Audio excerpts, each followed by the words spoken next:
हे बघ दादा, मी तुझ्यासाठी राखी आणली. आवडली तुला? आवडणारच ना, पण तुझ्या सुंदर ती राखी आहे. ए दादा, तिकडे बघ काय चाललंय, त्या मुलीला छेडताय. आपल्याला काय करायचं? नको नको, आपण नको जायचं.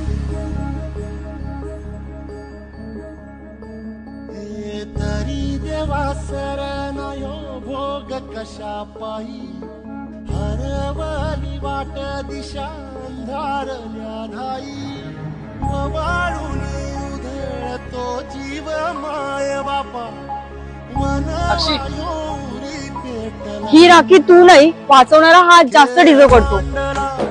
जेव्हा वाचवणारे असे हात प्रत्येक घरात जन्माला येतील, तेव्हा तुझ्यासारख्या भावांना राखी बांधायला प्रत्येक बहीण सुरक्षित राहील. धन्यवाद दादा, तुझ्या रूपात मला एक भाऊ मिळाला.